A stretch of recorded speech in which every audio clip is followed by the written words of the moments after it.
UNPAVED, Sean Salisbury here. We're bringing authentic, real stuff to you.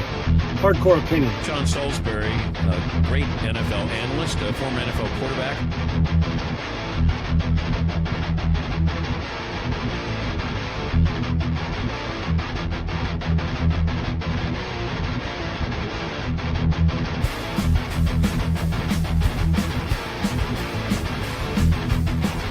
To me, Tom Brady is the GOAT because he's done more with less than any player at that position we've ever had.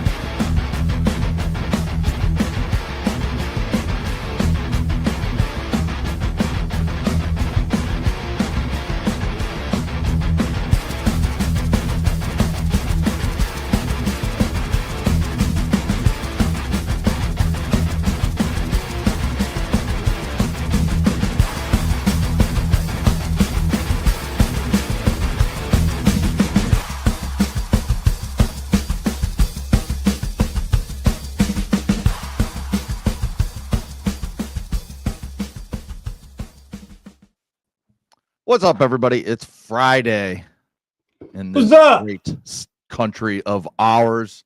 We got championship weekend on Saturday. We got the college football playoff selection on Sunday. We've got a great slate of NFL on Sunday as well.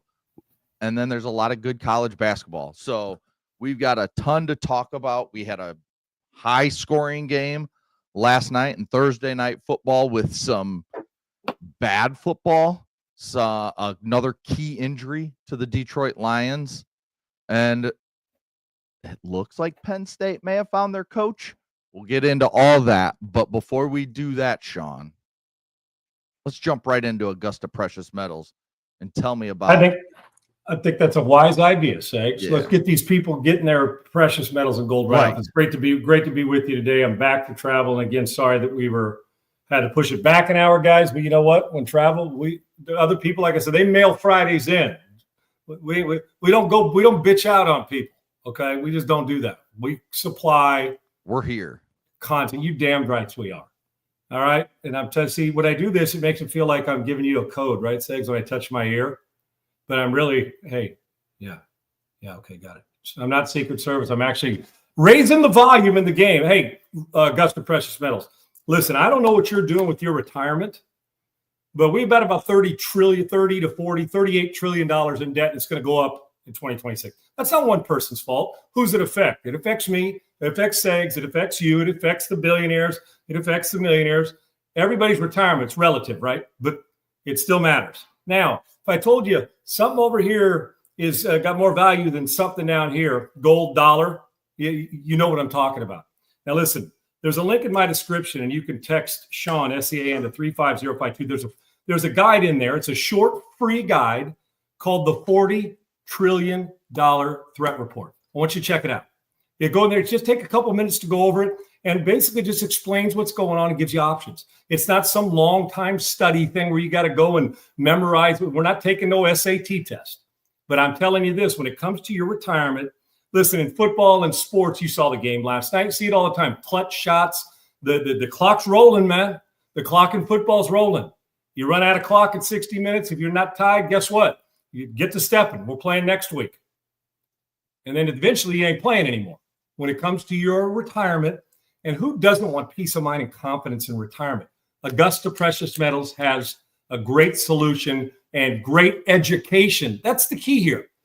Listen, nobody's asking you to go buy $100,000. Well, I'd love you to spend $100,000 on precious metals. Be wise for you, but nobody's saying do that without you being educated on the why. The why is everything. The why in sports, why'd you throw it there?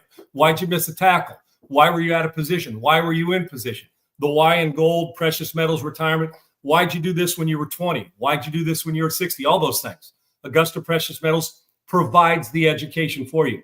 Now, I don't know about you, but if I got value here and less value here, gold, dollar, precious metals, tangible assets in my hand, why wouldn't you? And you guys have seen how precious metals is taken off. It ain't going south in the next year or two. It's going to continue to rise. Jump all over it. And it's not a gimmick. It's Augusta Precious Metals. Again, hit that link in my description to go to Sean. Text Sean to 35052 and get that $40 trillion threat report. Just go over it because I want you to have confidence in retirement. I don't care if you're 30. We got young ones that listen on the show. If you prepare now, proper preparation prevents piss poor performance. At the end, say as we go on, Segs is the tweener. He's between me and that age. And then there's me. And whether you want to retire or not, isn't it nice to have that confidence? No, I got this. Washington doesn't control me. That's where Augusta Precious Metals comes in. Check it out. If nothing else, go educate yourself and see if I'm not right. Go check it out. Listen, take a look for a minute at that threat report. It's worth understanding the game we're all playing. And we are playing a game. The question is, when you throw a pick or lose a game, it's a game. When you throw a pick with your retirement or not getting on this with Augusta Precious Metals and Precious Metals and Gold, do you want to go back to work when you're 75? You think anybody's hiring the executive salary you have or even $20 an hour you have at 75? They should, but they're probably not. You don't want to face that. Security, peace of mind, and confidence in retirement. Augusta Precious Metals. Go check it out. Again, text Sean to 35052, Segs. And I know you've looked at it, Segs. It's pretty alarming, isn't it? It is. Yes, it's pretty alarming. Definitely. Yep, there you go. Definitely. A couple times I've been looking at it, trying to decide what I want to do exactly. But last night, Sean, we talked about this game yesterday. You took the over and the Cowboys. I took the Lions in the under. So we split basically 1-1 each way. Now, for actual betting, I just took the Lions minus the 3.5. And I took the over. 3. Yes. And I took the over in the game. We both won some money last night. But watching that game, it was clear the Cowboys offense wasn't in sync. They were putting up some yards early in the game, but they couldn't finish in the end zone. That first half, just had 9 points.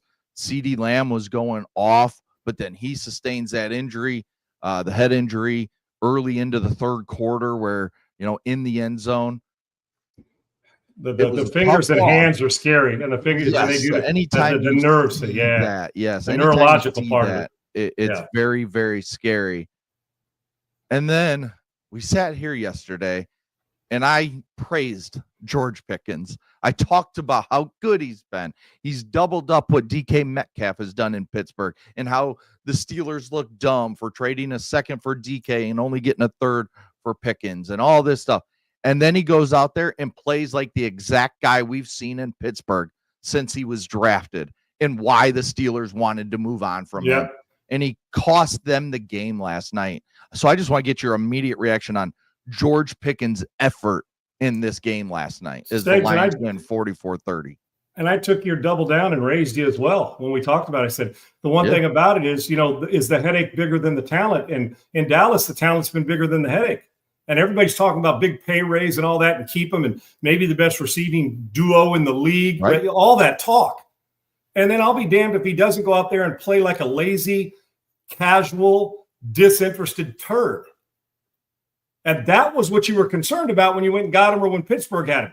Enormous talent, through the roof, wow factor. And then you'll wake up one day and you say, what in the hell is this cat doing?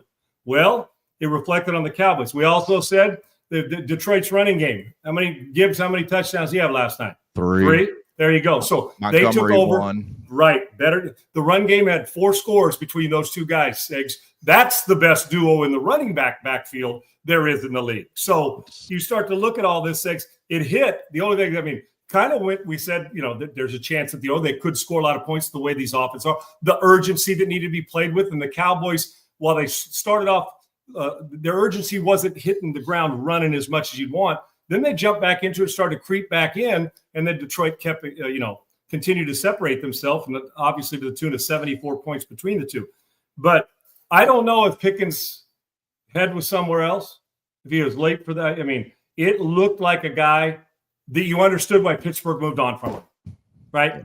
Nobody's ever going to question the talent, but you're going to question that's the thing, the consistency to show up every single night, doing it when you play or once a week, doing it even when it's not going well. If you're pissed, if you had a bad day, you got to compartmentalize, hang it on whatever coat rack outside before you walk in the clubhouse and get your ass going. Whatever it was, he looked disinterested, lazy, casual, and jogging at routes that come back down the sideline. Oh, he's throwing it to me. What do I always tell you about the Segs? I hate the decoy, right? It looked at times like he thought he was running like a decoy. Yeah. No, when we get you out, everybody's available.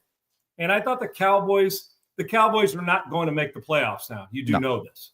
They are not getting in. And here's been the problem with the Cowboys over the years, Segs. Over the years, the complaint. as I've said about a couple, they're sometimers. Sometimes you scratch your head and say, what the hell are these clowns doing?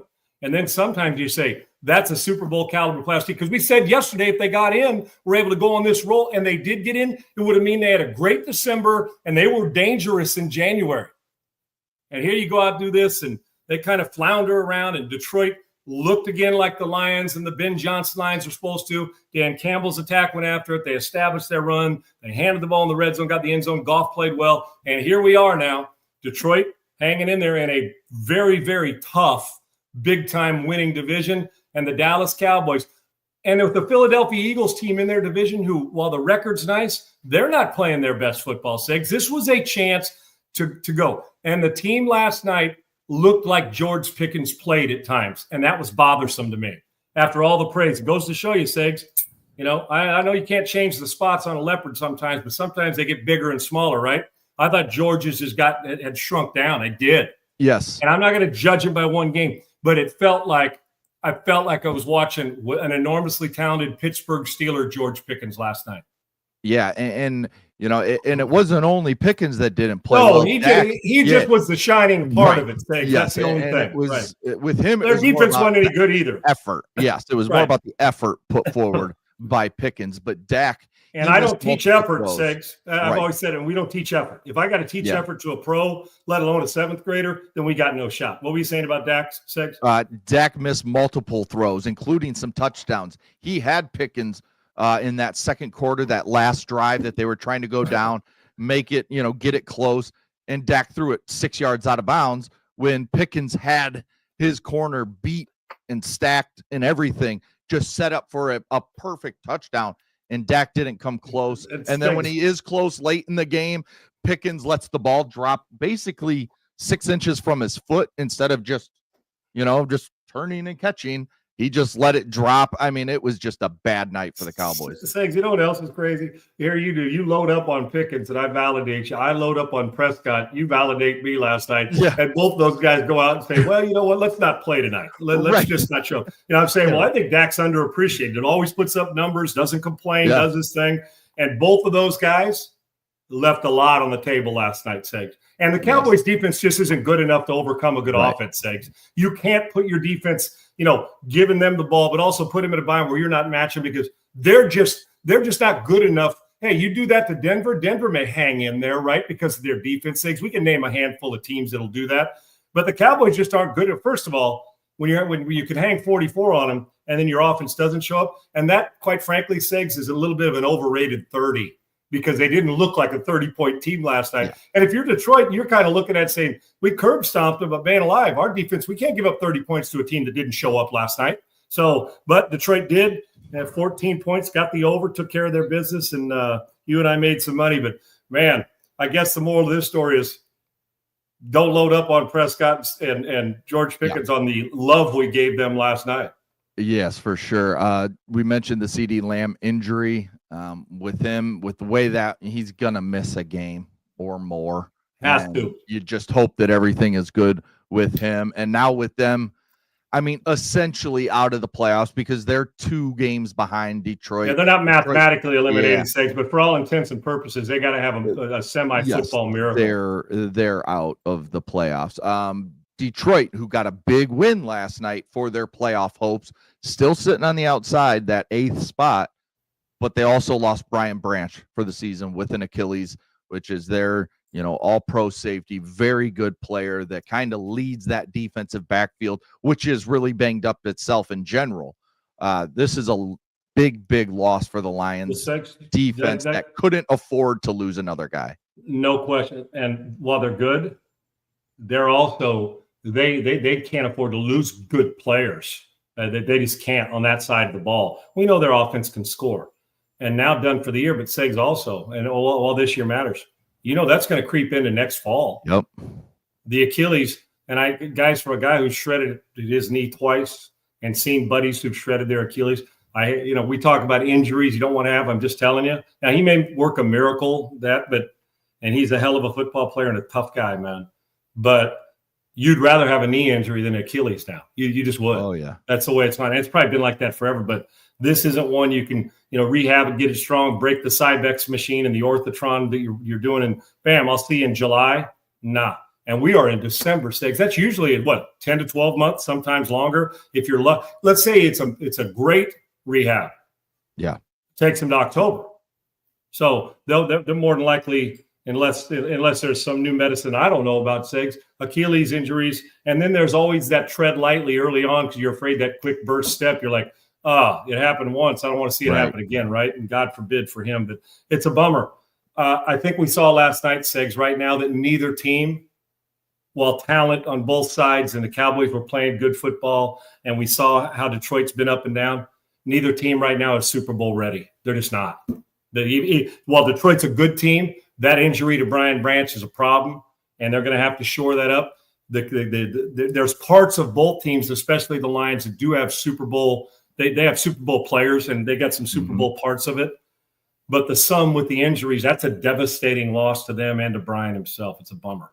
Yeah, so we'll see how they come back from that injury, along with plenty of other injuries, including Sam Laporta, the really good tight end. They've also lost for the season. Something else happened in the NFL yesterday that I thought was pretty interesting from the standpoint of Darius Slay asked his way out of Pittsburgh, just asked to be released, and they gave it to him. Well, you have to go on waivers first. And all the reports were he wanted to go back to Philly. Philly needs some help in the defensive backfield. He wanted to go back to Philly. Well, Buffalo said, no, we're going to claim you. We need some defensive back help. We're going to claim you. And Darius Slay has basically said, thanks, but no thanks. I'm not going to go play there.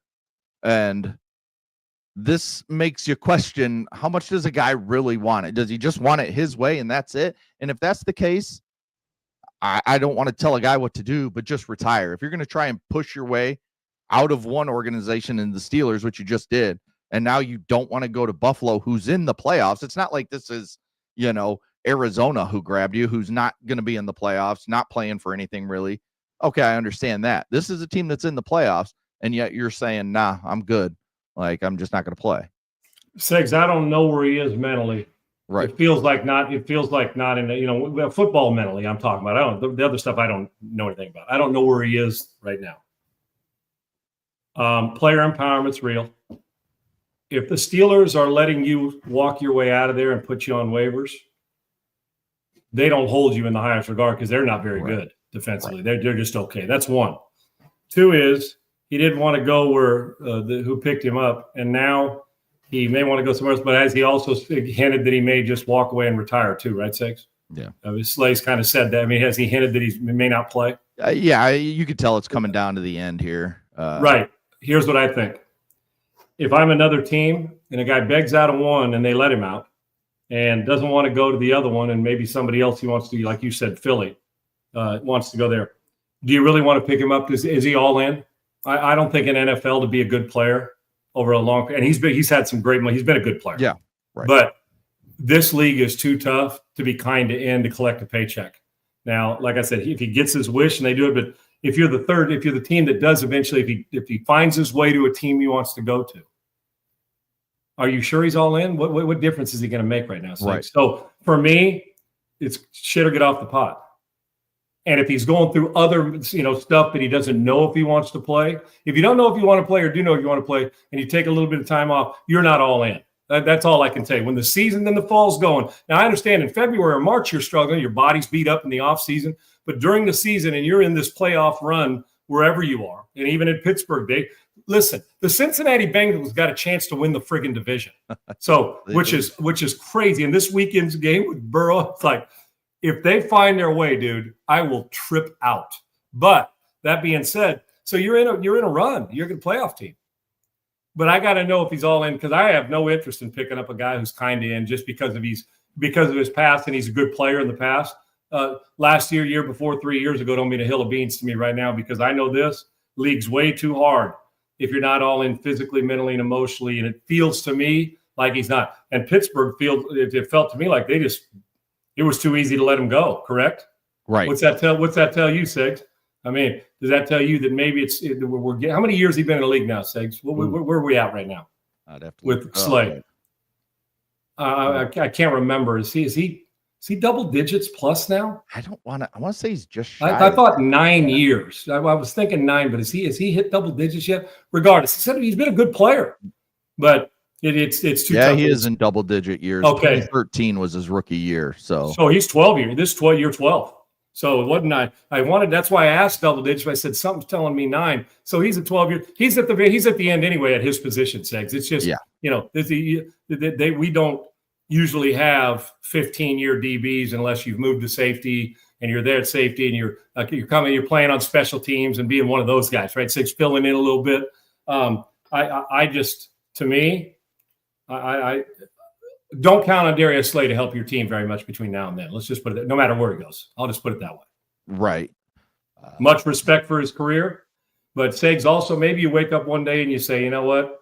I know I'm not the same anymore, and some guys can't handle that. You move on. But it was too easy for Pittsburgh to let him roll. And if Philadelphia doesn't want him, then what are you going to do, Segs? And he's still got to be let go. He didn't report. Now, did we get a latest, Segs? I was on a plane. Did we get a latest on the team where he is now? They haven't let him go yet, have they? As far as I've seen, it's he's still under their umbrella, correct? Yes. They haven't cut him already. So maybe they're hoping he does get talked into it. But you're at the stage of the season, you got to be all in, man. Buffalo, right. Buffalo's all in, and that's a team that's Dow Jones this year as well. So other than that, I don't know much about it, but 12 years in the league, there's not much tread going to be left on that tire for a guy at his position anyway. Yeah, so we'll see what plays out with that. Some news we're getting, before the show started and stuff. It looks like Penn State has found their head coach in Matt Campbell. They're working to finalize a deal here today at some point. ESPN was saying there's still multiple steps to be finish the contract. So who knows if this Penn State organization, whatever, college, front office, whatever you want to call them, can get this deal done with Matt Campbell. But this feels like, remember how hot of a name Matt Campbell was for like a 4-year stretch? It's been in 3 tiers when you go ahead and finish it. I'm thinking the same thing. But this was 5 years ago when Matt Campbell was the hot name. He was hot name in the NFL every year, and then he never went anywhere. And you kind of just wonder who was really pushing Matt Campbell's name out there, because it never came to fruition. And it wasn't like he was at an Alabama or an LSU or a Florida State, a big time program. He's been at Iowa State the entire time. And this stat I found funny, versus top 25 opponents in their career. Matt Campbell, 16-27 at Iowa State. James Franklin, 15-28. So Matt Campbell, 1 game better. So maybe you are getting better, Penn State, but this whole situation, this whole coaching search has been a disaster for Penn State, and getting Matt Campbell doesn't feel like they got any bit better. Here's what this is, and it's, first off, you can call it whatever the hell you want. I have respect for any coach. Matt Campbell's a good football coach. Yeah. This is as lateral a move as there is. It is. And 5 years, like you said, here's what he went in 3 tiers. Hot, got to Iowa State. What are you going to do? Right. Turned him into, damn, these guys are pretty damn good. Hot commodity, 4 or 5 years, kept staying. He's not Lane Kiffin hot, where everybody wanted him, but he was Dan Lanning hot. Does that make sense, Segs, when it comes to, that feeling, right? That, oh, man, Dan could go here or this guy could go here. He was the next guy down, but during his time for 4 or 5 years, every year he was talked about. And then they hit a lull.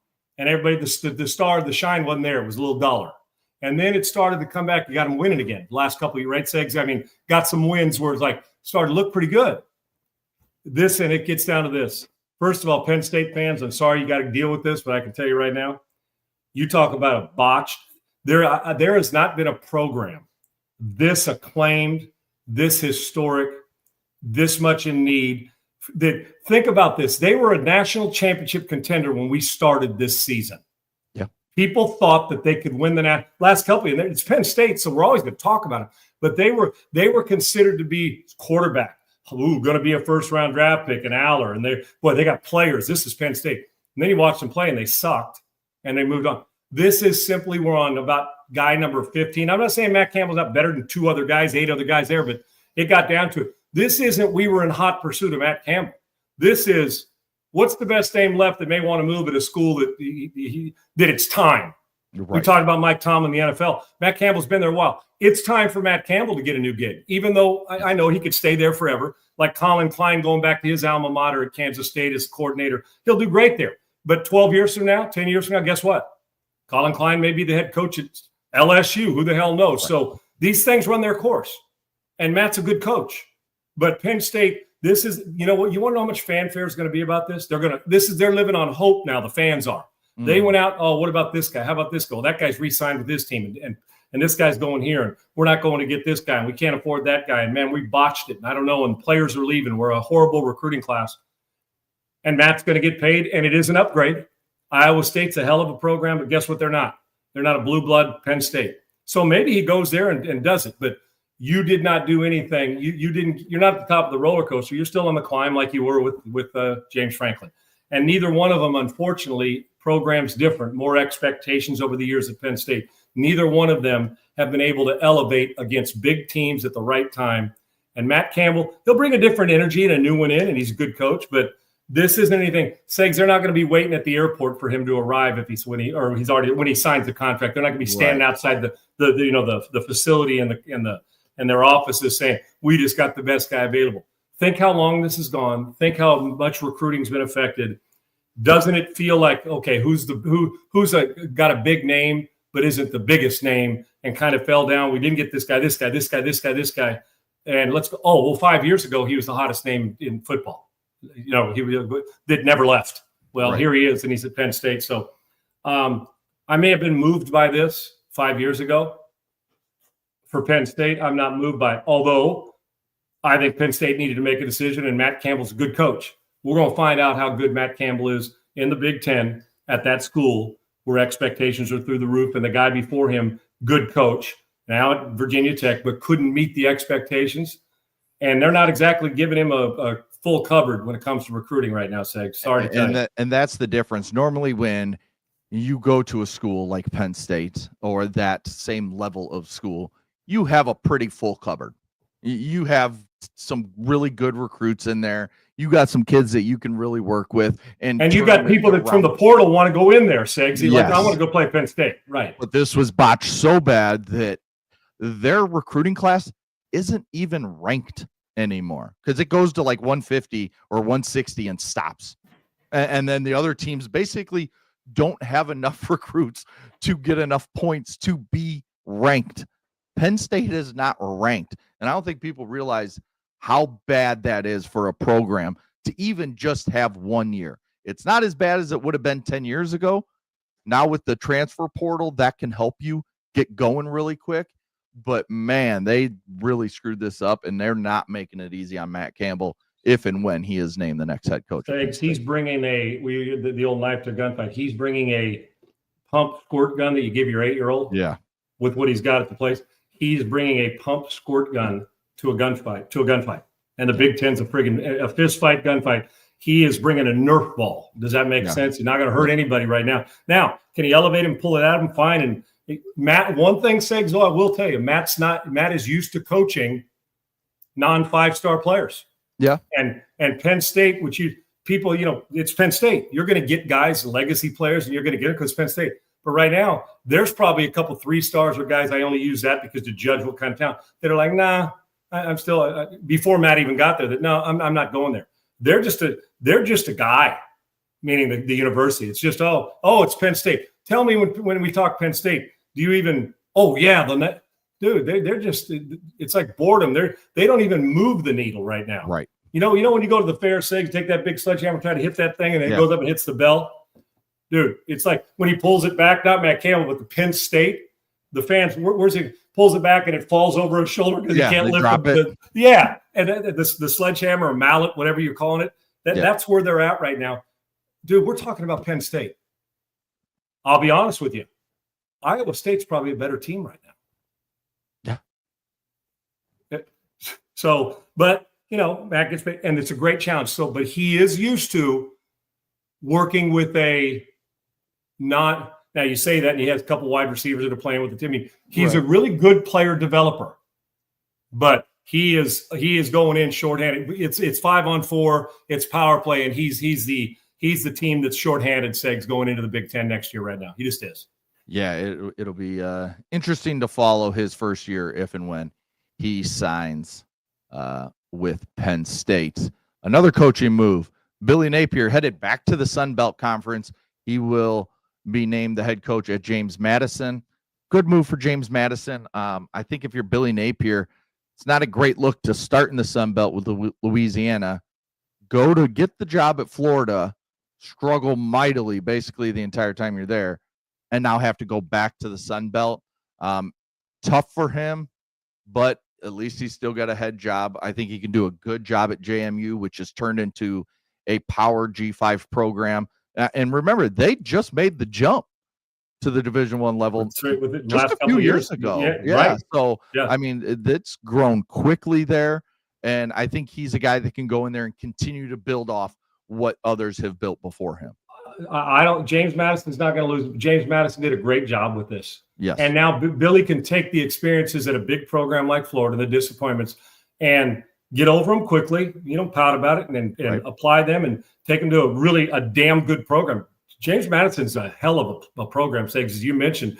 Not only were they good before they made the jump, they're still competitive. Mm-hmm. And they get players, another place to develop them. And you know what? It's one of those places. The head coach that goes to James Madison, man, he's one of those guys you go to hire. And this may be a good rejuvenation part for Billy Napier. Go in there, dominate, give yourself a chance, and you'll have another chance. And you may find that he friggin' loves it. Scott Frost told me a while back that he should have never left Central Florida when he went to Nebraska's alma mater. He said he did. Segs in Peru. We were having a conversation. He wasn't dogging his alma mater, but you know how it didn't work out. He said, you know what? You get to chasing, and I'm paraphrasing that part. You get chasing. He goes, that team, that program, when it was going, he said he was happiest there. And sometimes we all do it, Segs. Chase. And then sometimes you realize, you know what, I feel pretty good here. And Scott was always made for that, and he was a tough guy, but it just didn't work. And Billy Napier will be fine. Billy Napier knows how to coach football. They just weren't very good, and it didn't work out, but he's going to a good program, and this is a solid move for both sides. JMU is not going to fall off because Billy took over and their coach left, but I like it. I like that Billy jumped right back in, chance to get himself back to work, and I have a lot of respect for him. It didn't work out at Florida, but this is a good hire, and this is no hack program. James Madison can play. They'll get players, and they've developed them, and that is a really, really good program, and Billy will fit in really good there. I'm anxious to see what kind of staff he gets. I really am. Yeah. I mentioned this weekend it's championship weekend in college football, and we'll talk about those games in just a second. But Duke head coach Manny Diaz, who's playing in the ACC championship, coaching Duke against Virginia, he had something interesting to say when it comes to the college football playoff. So we have video of that. Let's hear what Manny Diaz had to say. I will say this. The Atlantic Coast Conference champion will always be in the college football playoff. It's going to happen this year, regardless of what happens on Saturday. It's going to happen every year. That's just the way it's going to happen. We have 4 Power 4 conferences. The competition in this Power 4 conferences is unlike the competition in anywhere else. That's not to disrespect really good teams that are not in the Power 4 conferences, of which we played 2 this year and lost 2 this year. But week in and week out, in terms of who you play and how you have to prepare, that's why there's a difference. That's why it's called the Power 4. Manny Diaz may not be a happy camper on Sunday if he beats Virginia this weekend, because I don't think they will jump the winner of North Texas Tulane. And if JMU wins, I don't think they'll jump them. So we could see a pissed off Manny Diaz come Sunday at about noon Central or about 11:30 a.m. Central. You know what, Segs? Doesn't there feel like a method to how he said it? He said it so matter of fact that like somebody got in his ear and said he said it like it's a guarantee. Yes, and I mean, if you don't understand the playoff structure, and you tuned in and said you've been Manning. Oh, damn! All we got to do is win, and we're in. Manning, it was almost like Manny put it in their lap, saying, "Oh, there's no way you can pass up the ACC champion. There's no friggin' way." And we ain't just talking about hoops; we're talking about football. Right. So he's unequivocally, and it wasn't. Well, he didn't. There was no. Well, I would like to think that the team that wins this should get in. I'd like to think that we played enough. It was.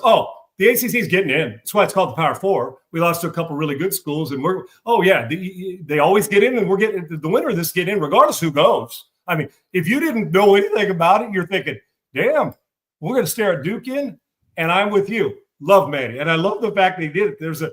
These guys play that sight game too with them, like, oh, that's a no-brainer. Like you're dropping it in their lap, like we're the ACC champion if you win the game. Now they got to go win against a good Virginia team, and Manny's done a nice job. But Segs, I'm sitting there listening to it too. I'm getting caught up to and say, well, Manny, that guarantee doesn't exist right now. We're not sure about that. Now you go hang 63 on them. The other two teams look bad, maybe, but I hate to break this to them. I think Manny's going to be watching the playoffs like we are, even if Duke wins. Now, that's no disrespect to Duke, but he was unequivocal. He's just matter of fact. The winner of this is going. I don't think that. I think that Manny may say, "Not what would our guy Corso say? Not so fast, my friend. Not so fast. Not so fast." Well, look at he's flying through that talk and saying the ACC's getting in, and he's like, no disrespect to the group of 5 schools, we lost to 2 of them. Like, you don't throw that in there. You're politicking right now, and you're trying to say it as a matter of fact. Don't remind us, because most of us forgot you lost to 2 group of 5 teams. Slow your roll, dude. You didn't. And one of those teams is Tulane, right? Who may be getting in, so they would be ahead of you. So it's just like, what do you do? And then they lost to UConn. Like, you can't lose to UConn. I know it's been better there with what's his Mora name? did a nice Jim Mora. Yeah, Jim Mora. There you go. But it's not like UConn's this world beater. Their coach just up and left to go to Colorado State. So, I mean, Manny Diaz did not help himself in with that comment. He didn't need to slide in. We all know you respect other coaches in other programs. Don't respect them that much that you land that in the doggone committee's lap. Let them know you got beat by 2 of them. Segs, I'm going to tell you, I don't think whatever happens in this game for Duke, I don't think they can get in. But no, you know what? Then again, like I said, how much trust do you have in the committee to put? I haven't even figured out the analytics and the equation that would put Duke in. But I can tell you this: just winning against Virginia, that ain't it. That's not the only thing that's going to have to happen. No, of course it doesn't. 8-5. I mean, we're sitting here talking about how 3-loss teams don't belong in. Yeah, now Miami he's saying they're going to just put a 5-loss team in because they won the ACC. Hence why anybody that says conference champions now use that argument. Used to, if you're a conference champion, you get to go. No. Just like I kind of have a problem if a 7-9 team gets to host a playoff game in the NFL, right? Or would it be? It'd be 7 and 7. It'd be 8 and 9 team, right? A sub 500 team gets to host those type of things. Like, no, you guys were just shitty in the NFL if that happens. But you can win a game. You can't go through and win them all. Segs, there is no way in hell you could put a team with that many losses in the playoff. And I'm so glad we did away. I understand the politics of it. I'm so glad we did away with you win the conference, you're in. No. Yeah. That doesn't mean you're one of the 12 best teams. And quite frankly, as much respect as I have for Duke, they're not one of the 12 best teams. They're just not. I don't need you don't have to be a conference champion to go. And it's all over the place proving it here. Yeah. Teams that are staying home that aren't going to the conference championship, there's a handful of them are going to be in. So there you go. Duke isn't one of the top 35 teams, top 40 teams in this country. So, I mean, I hate to say it. I know it worked out in the ACC. Well, let's face fact. The ACC isn't good. Like, it's just not a good conference this year. Of those Power 4, guess who's the worst? I mean, it's the worst by, there's a wide margin right now, Sam. Very, very wide margin. All right, let's jump into we'll just run through some games. We'll go real quick through them all weekend. We'll go NFL into college. We'll just talk about them real quick, and then we'll do our 6-pack of picks. And then before we do our 6-pack of picks, we'll talk a little LeBron James because something funny happened last night, and then today is what made it funny. Did he flop? Did he flop? Well, he flopped. Did he go talk to the other team's sideline during the timeout, wave him on, and he probably did a lot of that. But let's jump to this big game. The AFC South, such a fascinating division this year, and we've always said at the beginning of the year, we said the Texans were going to run away and hide in this division, and right now they sit third in this division. But you have a massive matchup with the Colts and the Jags this weekend. Looking at this game, the I don't know how the Jags are 8-4, but yet the Jags are 8-4 and tied with the Colts record-wise, who were off to such a hot start. And we kind of just said, well, Trevor Lawrence isn't playing that great. The Jags will eventually go away. Again, here they sit at 8-4. What do you make of this matchup between these two teams? That the Jags are going to go away. I think it's a good matchup. You know what it is, Jags? We're on Fast and the Furious 12. Yeah. This is who they are. Tease you. Then they'll go 2 games. They're going to somewhere in the next couple weeks, Segs, before Christmas, maybe on a 2-game run, like it starts here and lose again next week. They're going to lose a game or two, and everybody say, "What? How'd you lose that game?" This is now. I'm kind of being a little bit hyperbolic, but this is who they've been. One week you're like, "This team's real." The next week you're like, "Why'd we draft this guy?" The next week you're like, "Man, 2 weeks in a row, they're impressive." And then you go, and this is around the time I start to wonder what Jacksonville team's going to show up. You're 8-4, doing a good job. If you're asking me where I'm betting my money, if I was, it'd be on the Colts. And the Colts they got to get it going. There's no question about it. But because at the beginning, well, Segs, 5 weeks ago, we thought that they were as good as any team in the AFC around there, whatever it was, right? They're start. I understand they're good and they're talented. I guess for me, my emotion, I don't trust the Jaguars on a week-to-week basis. Give me the Colts in the game. And I'm just going to go out and say that at some point in time, if you blink, the Texans are going to chase down the Jaguars. Be careful. Yeah, it'll be interesting to watch these final few weeks for these 3 teams specifically and how this division does pan out. And you just look at the Jags. Think if, a few years ago, they just drafted Aiden Hutchinson over Trayvon Walker. Last year, you don't spend you don't give up what you gave up to go get Travis Hunter. And you stay at 5 and you get Mason Graham. Now you have to go with Josh Allen Hines, who's a good pass rusher.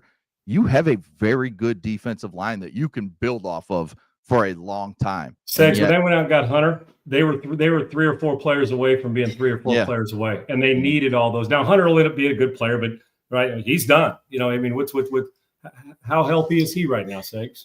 Right, he's on IR. There you go. That's exactly right. So I know you have to because his talent was enormous, but when you give up that much on a team that needed bodies, I just, even at 8-4, I'm still not confident with the Jacksonville Jaguars. I'm not. We got the 6-6 Steelers, who we've talked about quite a bit this week with Mike Tomlin and what's going on with what James Harrison said. They face the 6-6 Ravens, and it looks like Lamar Jackson will be good to go in this game. This is in Baltimore, but with the way these two teams are playing, I don't know who to pick. I don't know that it matters. You mentioned that the Bengals are sitting 2 games back. They play Buffalo this week. If they happen to be Buffalo, now all of a sudden we got to start talking about the Bengals being a factor in this division, just a bad division. So what do you like in this game? Well, I like them all not to sniff late January. I can tell you that. Definitely in this division. I think the Pittsburgh Steelers overall, just watching them, they make my eyes hurt watching them play football right now. I'm telling you, the Steelers. Baltimore 1 week, I think, here they go. They're back. Then the next week, I'm like, at times they look tired. Yeah. If I'm saying right now who's going to win the division, I would lean on Baltimore. Segs, I can defend Pittsburgh's offense pretty easy. Honestly, if I got a decent, they don't do a whole lot of, they don't strike a whole lot of fear into me. I don't want to dive so deep into the X's and O's at this stage on a Friday, but if people watch, I'm not going to insult people's intelligence. Watch. What about that offense when you line up on Sunday and you say, "Oh, we're playing Pittsburgh"? That you say, I'm talking, and you can include the great 40-plus-year-old Hall of Famer and 4-time MVP. Mm-hmm. They don't do anything that scares me. Segs, they're going to live in the teens and the early 20s if they're getting. They're just not good enough offensively. And in times when they haven't been very good offensively, their defense has been lights out. They're not either. They're not either. And now with all the stuff around, now would it surprise me if Mike Tomlin was able to pull the rabbit out of his hat and all of a sudden, here we go. The Pittsburgh Steelers are hanging around. You know what? You win 9 games in that division, you might feel pretty comfortable. This team, the Steelers aren't very good. It's the lesser of 2 evils. The better team in my mind is Baltimore, more explosive talent in certain parts of the offense. And their defense is better. I don't care what it says statistically. I'll take Baltimore's right now.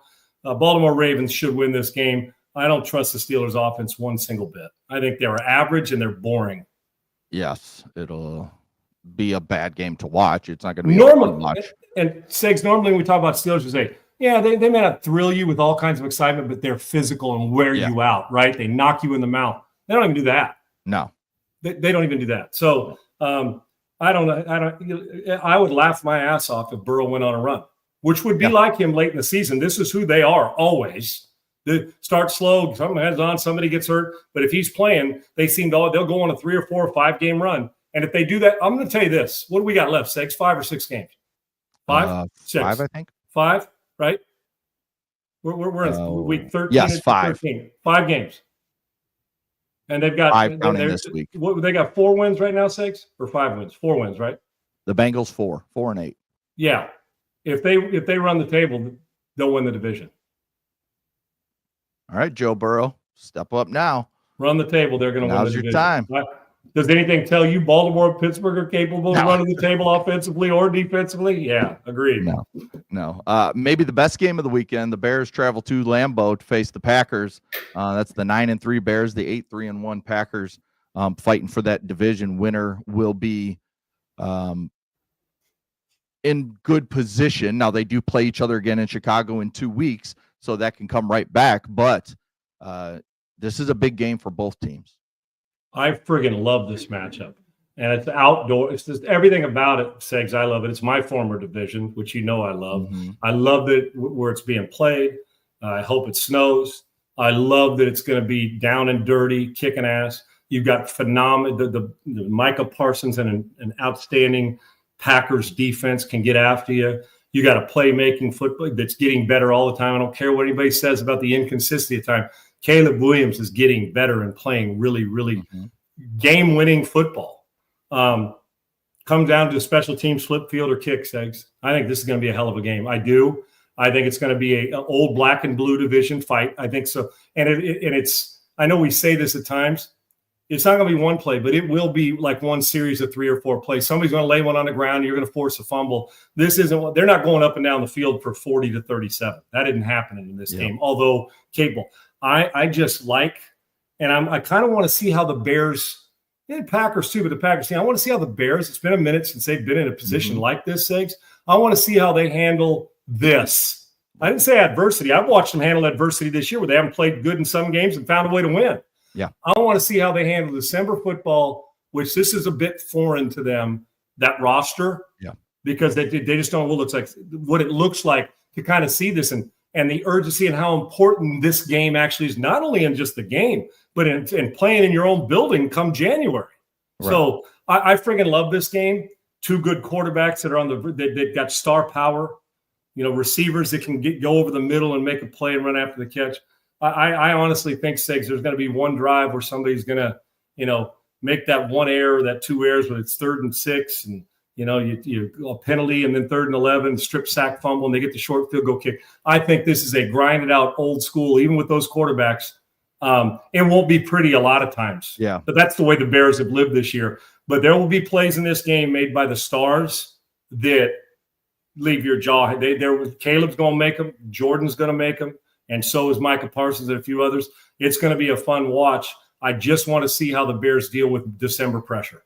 I thought it was interesting. Micah Parsons came out, I think it was yesterday, and said something like he doesn't like the Bears because how they disrespect the Packers and all this. I'm like, I follow the Bears every day. I haven't seen 1 ounce of disrespect towards the Packers from the Bears. Like, he's talking from the Bears, not their fans. The fans of both teams go back and forth, whatever. Segs, players create that. They'll chase a ghost and create that stuff just to get it on lockers and sheets. Right. And say, what do they say about us? Right. Of course. And Micah's funny. Looking for another edge and another motivation. That's okay. It'll be a fun matchup with those two. I can tell you this: both of these teams respect each other because it's a fist fight, man. Yes, and this division's as big a fist fight as there is this year. Yes, definitely. And Lions are still creeping. That's the team you got to watch in this division as well, because they, get into the playoffs. They're dangerous with that offense. One thing I do know too, that Ben Johnson as the head coach has got to prove, and I don't know what his record is, but to my knowledge, when I think about it, Segs, LaFleur wins in December games, and late games. He knows how to get him in position. I don't know what his record is. I'd be shocked if it wasn't overwhelming in the win to loss. I didn't even look today, getting off the plane, but he's really good under late season pressure to get to the playoffs, right? Yeah. December stuff. He's been pretty good. Yeah. Switching over to college championship weekend, do you give BYU any shot to beat Texas Tech? Oh yeah. Oh yeah. Segs, I watched that whole game, and I know you did too. When we headlined that when they came around during the season. Yeah.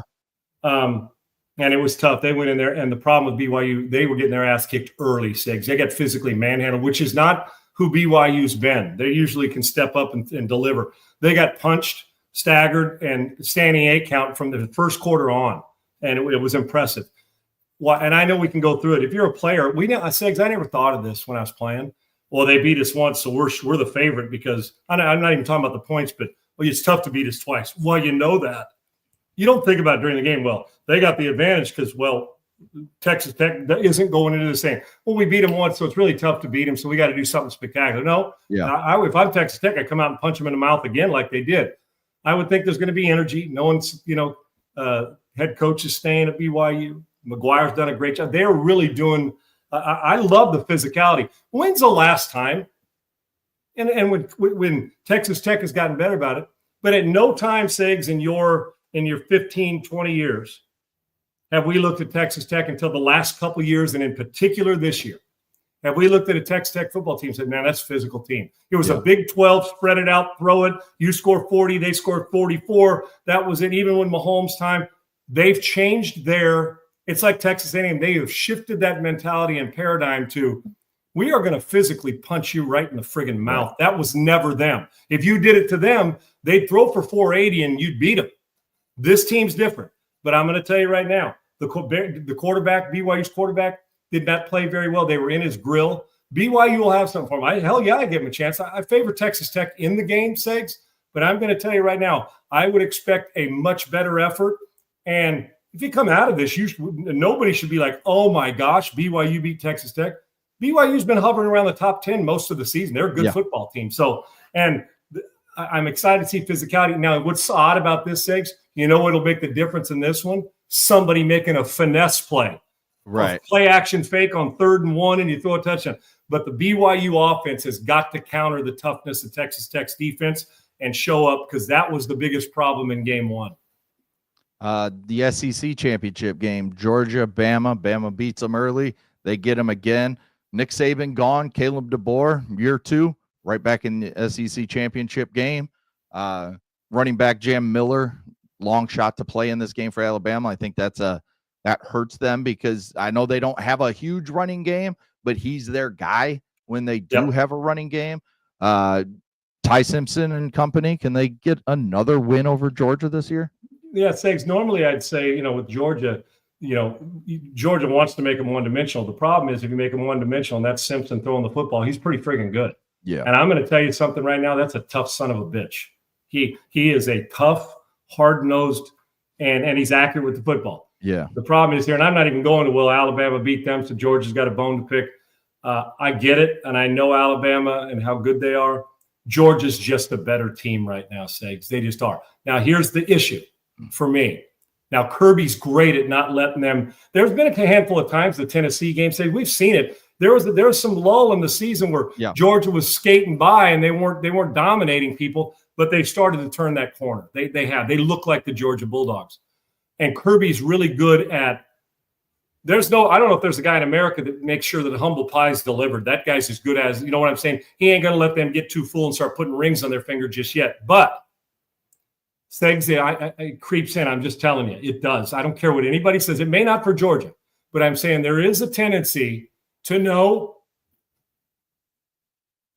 when it gets in. You're going to tell me when guys are sitting around on a Wednesday and had a beer this week, if they're old enough to drink, or pizza, or they're talking to their buddies, that they haven't mentioned each other. No matter what we're in. Right. You're not getting the 1 seed right now, Segs. So no matter what you do, you may drop a little for you're not going anywhere. So with that sets in, you know how that complacency. Segs, think about it. If I tell you, you say, well, it's not due till next week. I could get it done now and have a week go vacation. But I can do it sitting in the sand on my vacation. I'll get it done. Right. There's that tendency to let yourself get soft. Now, if you do that and they come out and Alabama's up 14-0, be careful, because Alabama now, they're going to this knowing we are out if we don't win. I don't care what anybody says. They get beat by Georgia, even in a walk-off. I don't think they're going unless they get some kind of help. If they get beat, their mentality's got to be, if we lose, we're out. Going into this game, if I'm Kalen DeBoer, that's what I'm telling them. We can't rely on the committee to do this. 3 lost teams are going to have trouble getting in. Texas is going to wind up, all of them.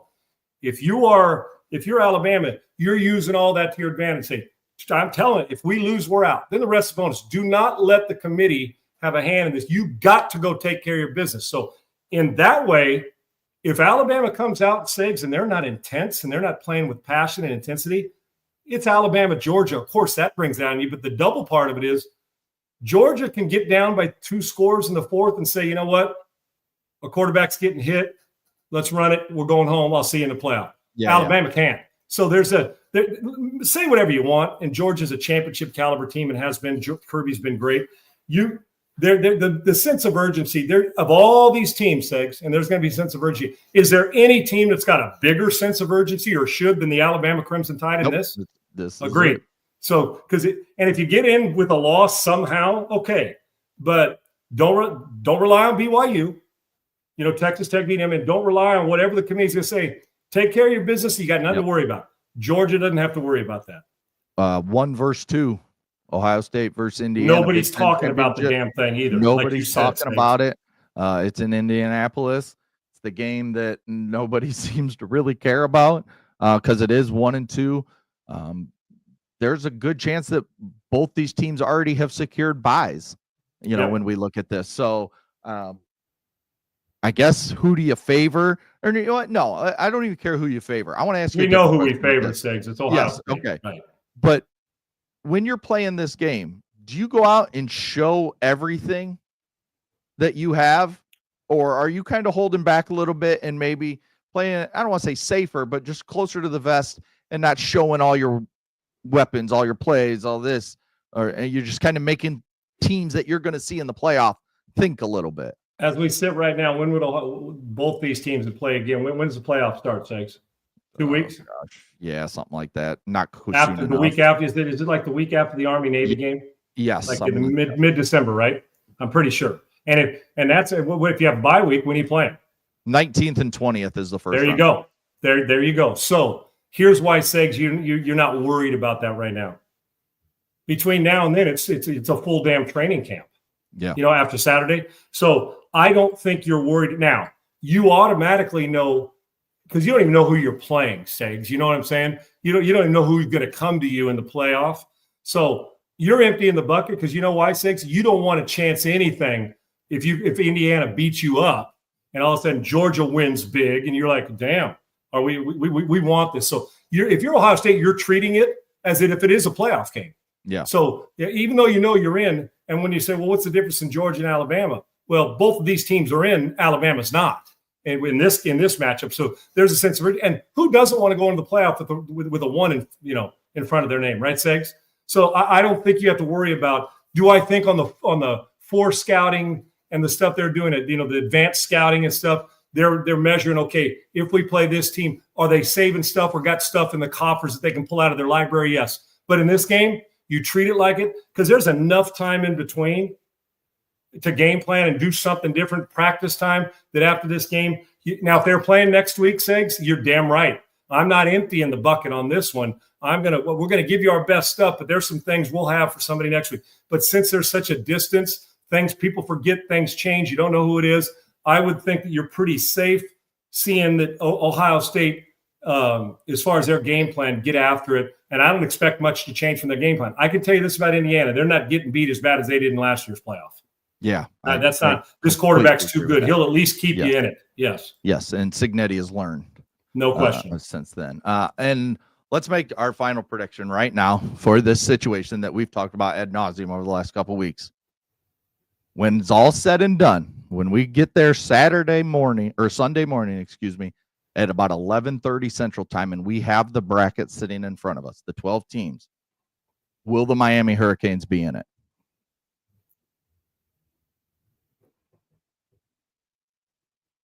Should or will, Segs? Committee? Are we talking about committee? I think, will they be in it?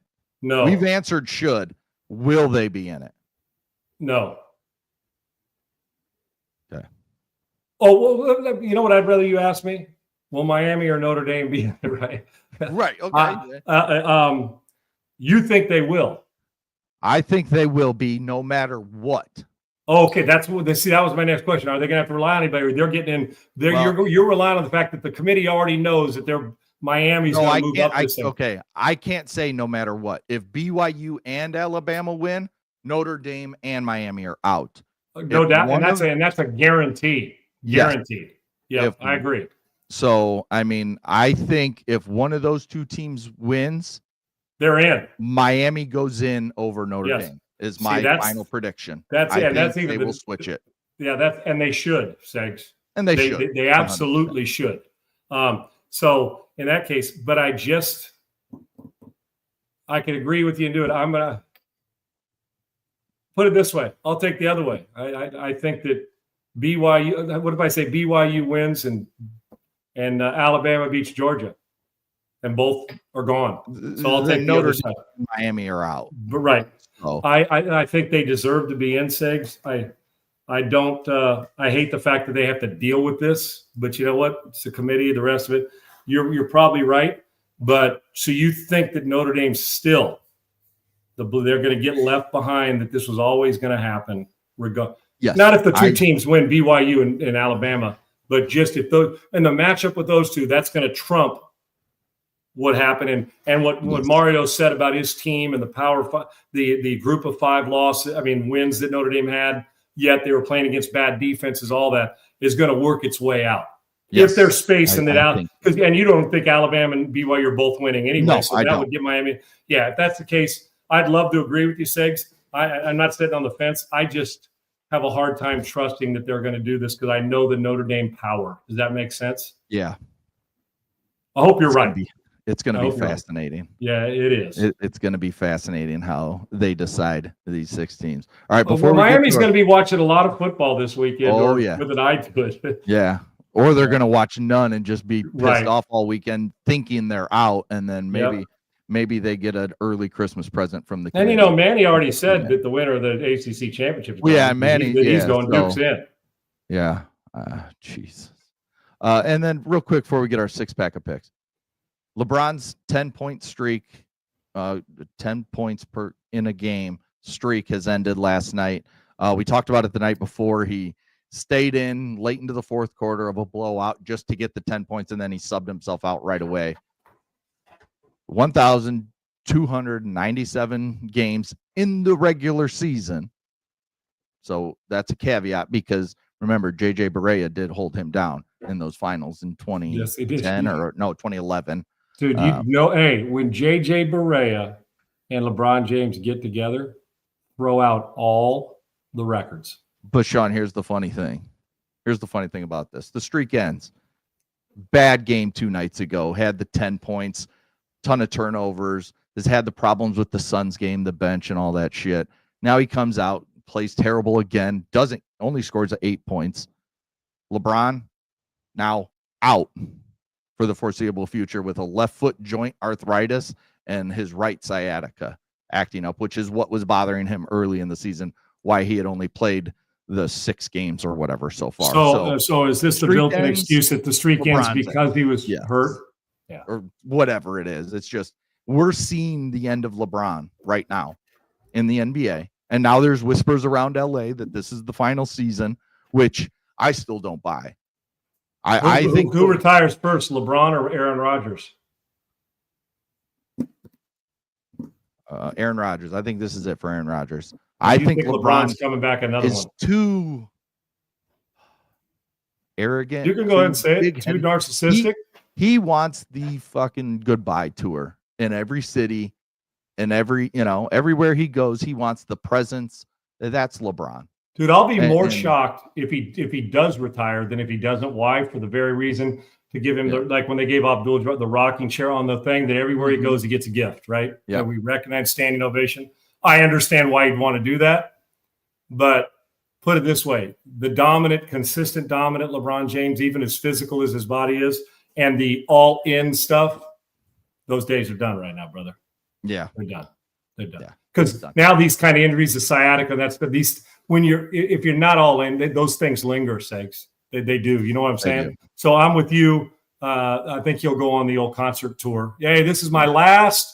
You know, that one Segs would have Elton John's on and George Strait have been on their last concert tour for like 30 years, right? Yeah. But yeah, I think that he's gonna want to go out us praising him and telling him how great he is. And he's been great. And the truth about that streak, Segs, it is an alarming, 1,300 games. Yeah. I mean, it's impressive where you like not one night where you're like, man, I'm 0 for 17 from 3, where you just, or you just like have the flu and you're playing. Now I know load management comes in and you take some of those nights off. I'm just talking about when you're out there, those nights it's like, okay, I'm going to get my 10. I mean, that's 13 damn 100 games, man. It's pretty impressive. I mean, it's impressive. But you can't be shocked at now the post. Yes. Why he's hurting. No, I'm injured and I'm out for a while. And I want to say one thing. My team's 15-5 or 6, whatever they are now. We're really good, but I'm hurt again. I'm going to tell you what. I know he likes winning, Segs, and he's a competitor. Do you think he loves them winning without him? No, because they're not winning because of him. They're winning in spite of him. He hates seeing Luka dominate and do what he's doing on his team. Yeah, I think that chaps his ass to no end. He's a great competitor, but I think it chaps his ass. Another reason, I don't think he wants to go out us talking like this, where it's like, he's just a guy. I think he'll want to come back in shape. He may only give you 20-some minutes a night in his last one, but like 16 points and 8 rebounds, where he can at least go out and say, man, this beast played another year after the injury, no doubt. And I do want to answer this real quick, Segs, and we'll get out of here. I'm trying to remember where it was. Was it Grass Guy? And you're exactly right. And when I'm sorry, guys, I didn't look much on the column. You guys are always great.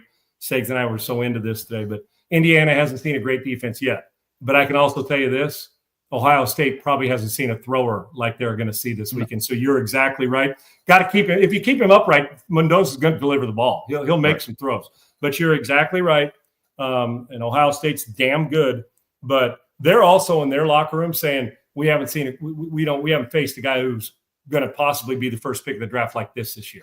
And Mendoza's really damn good. Whole key is the physicality, which they are, can you keep your player standing upright in the pocket? If he gets hit the whole game, this will be the same result that Ohio State's faced a lot. They'll keep winning. And we saw in the playoff last year, although this isn't the playoff, but at this time of year, they, not sans Michigan, but when they get into the playoffs, not named the conference championship game, this is the time of year like last year. They started to pick their tempo up. They got an ass whooping, and then they took everybody else for 4 straight games to the woodshed. So we'll see how that goes. All right, let's wrap up our 6-pack of picks. We'll fly through these games because we've already talked about them.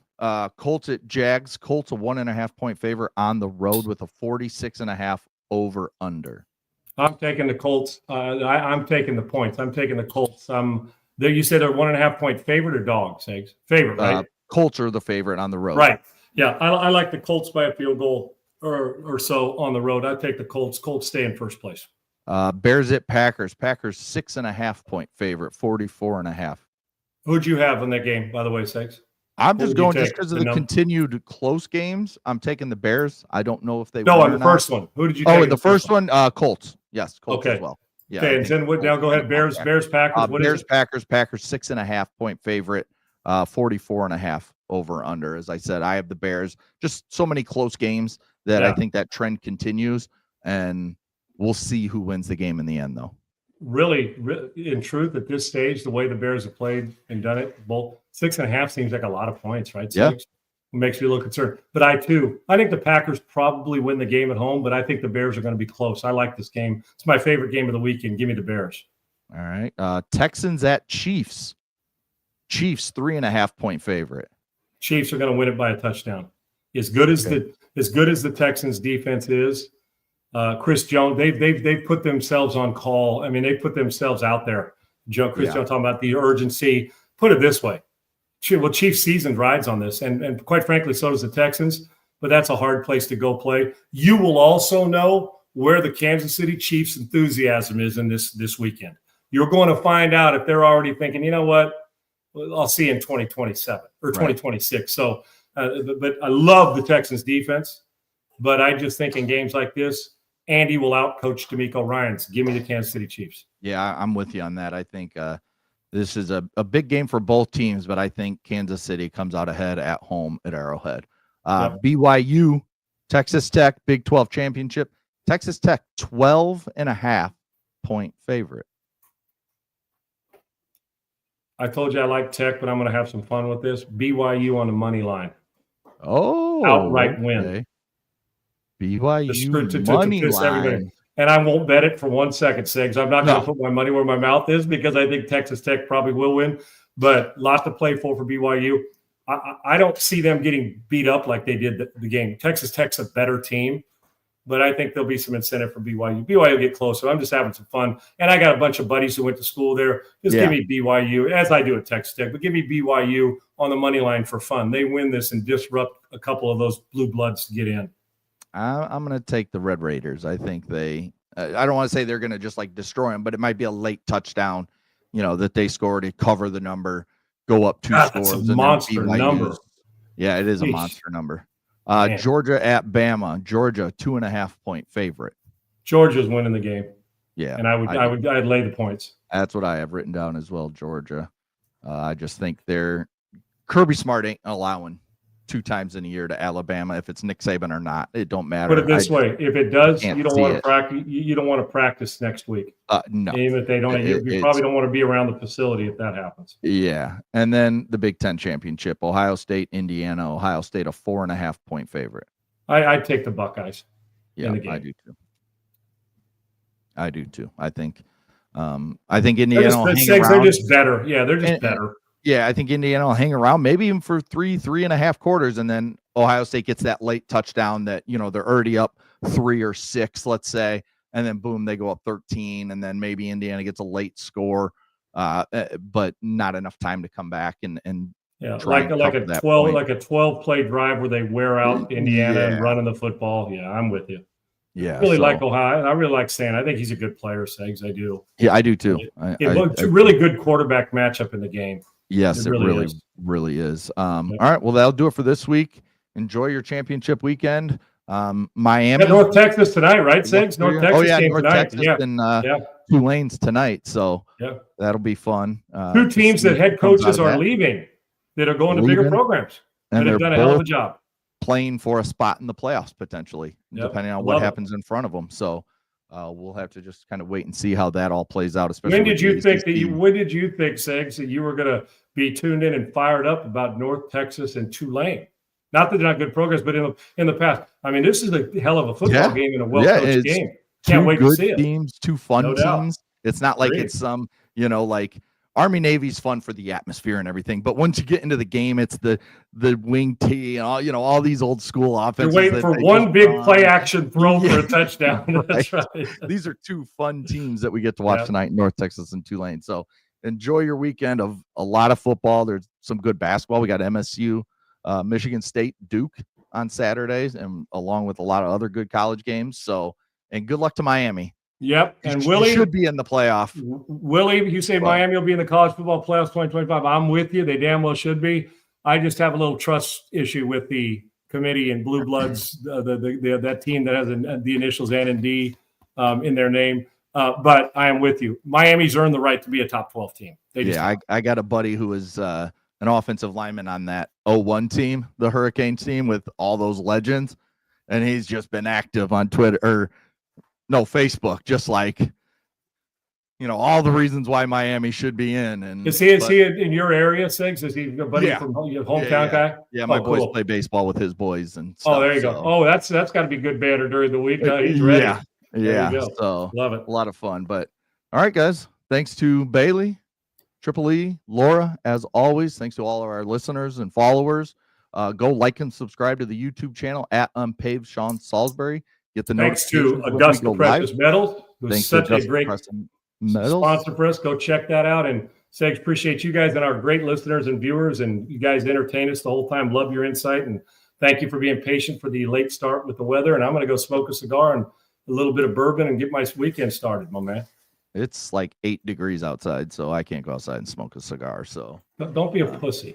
Okay. Well, hey, Yes, be one. Your ass wouldn't be out in 8 degrees smoking a Dude, mine's been like 50. It's like the high 40s or low 50s, and I'm like, well, should I smoke one outside Yeah. or turn the outdoor heaters on like a real like a soft like a pussy, right? Yeah, right. Exactly. But I just was gonna put that on you and play tough guy. But yeah. You're damn right. I'm gonna have a coat on. You and your heaters. Yeah. All right, we'll be back. Into the house, and you'd be sitting your ass right by him too. So what are you kidding about? I would.